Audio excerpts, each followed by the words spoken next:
Well, I have a really big caseload right now. I mean, there's the baby boomers getting older, there's people trying to stop drugs, there's moms that drug up too much and so you gotta take away their kids, and then you gotta find a place to put those kids. Basically, I want to be a social worker. And there's going to be a shortage coming soon because of all of those problems going on and this economic recession. So, it makes sense.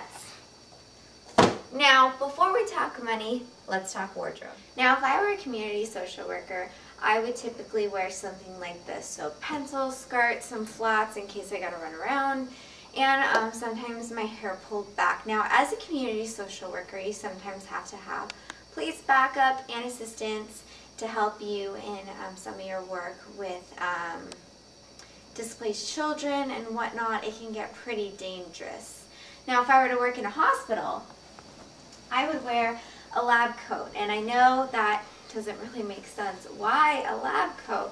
Well, a lab coat because it helps everyone in the medical field look together, and also lab coats show cleanliness and it doesn't freak out patients. And in the medical field, social workers work closely with doctors and nurses and all the people trying to take care of someone, but they help with their emotional needs mostly. And we're going to take a quick look at that in a video clip.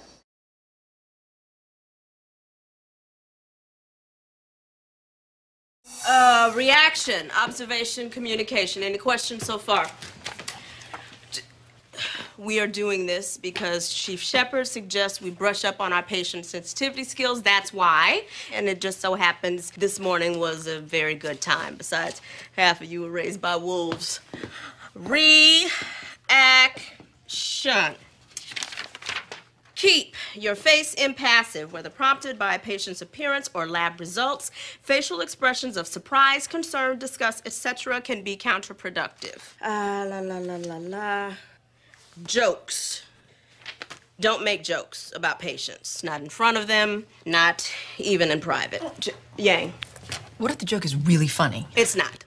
Neither was that one. Moving on. Question, Adamson. Why are you going so fast? It just so happens that we have an emergent patient arriving who will need a little extra sensitivity. So remember to employ your ROC and you will rock your patient's world. Okay, that's enough of that. Follow me into the pit. Hustle. Now, if I were to work in a mental clinic or jail or a rehab facility, I usually, as a social worker, would not be wearing this lovely lab coat, nor would I be wearing these flats.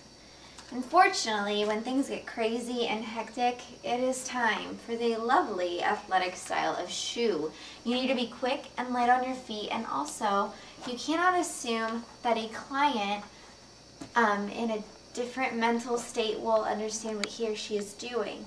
So if you are ever with someone who is mentally unstable, it's best to always stay right by the door in case you gotta run out. So how much schooling does it take to make a social worker, and how much money do you get? Well, I looked it up, and you only technically need a bachelor's degree to be a social worker. A BASW, Bachelor's of Social Work, and unfortunately, you only make, the median is $40,000. And that's not a lot of money in California, but in other states it might be ample. Along with that degree, you get hundreds of hours of training and learning how to assess cases, be objective without being too emotionally involved in order to find the best course of action for someone's situation.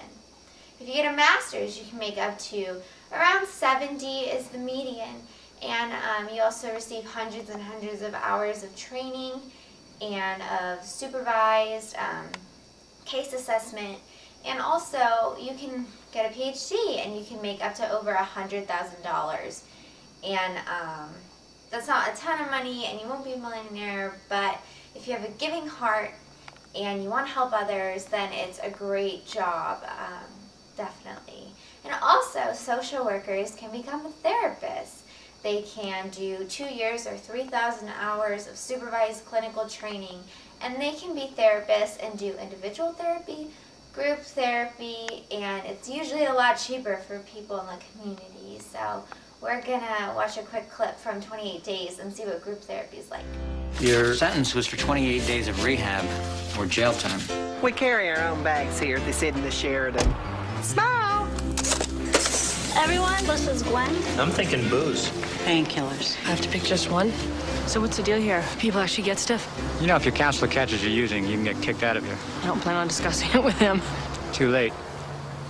This place is horrible. It is miles away from anywhere. People chant. How did you feel?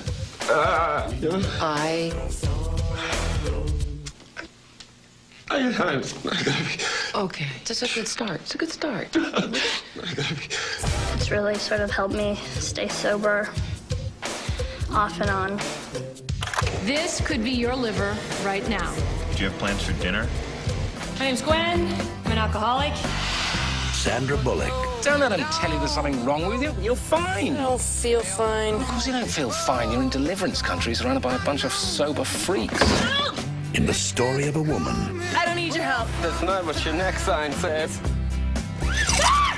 And the first 28 days If I'm gonna do this, everything has to be different. of the rest of her life. 28 days. I hope he makes it. Statistically, it's good for us if he goes back to using, odds-wise. This summer I got to intern with a social worker named Melissa, and she works at St. Joseph's Hospital. On the day when I was shadowing her, I unfortunately witnessed someone having to be pulled off life support and having to see her help them cope, and it was very difficult, and I cried. I ended up crying. I was so upset because how do you help a family explain that, and how do you deal with that on a regular basis without letting it get to you? And basically what she told me is sometimes it really does get to you. And so sometimes she'll just plan a family vacation around her busy work schedule in order to help her see that she can't fix everything. And that's the hard thing about being a social worker, is knowing you can't fix everything and you can't always help everyone and find the perfect solution, but you can try and help.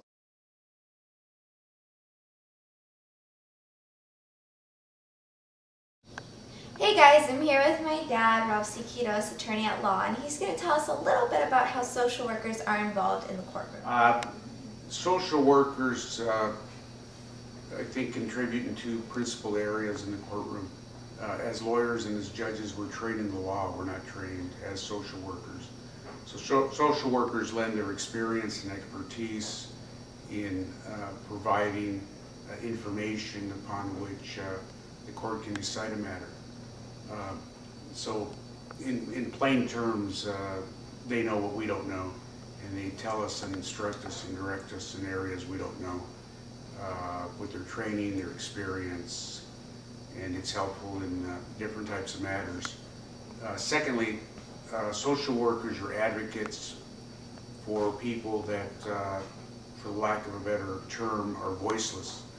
And what I'm alluding to is in matters of child abuse cases, in matter of child protective cases, they're advocates for the developmentally disabled who, due to their mental impairments, are unable to speak for themselves.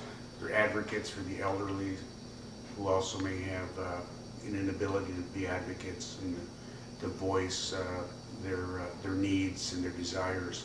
Social workers do play a very, very important role in the courtroom and are vital. And I've seen that during the course of my career. Well, there you have it. Social workers are involved in law, not just in medicine. Well, I hope you had fun learning a little bit about social workers and what they're all about. See you later.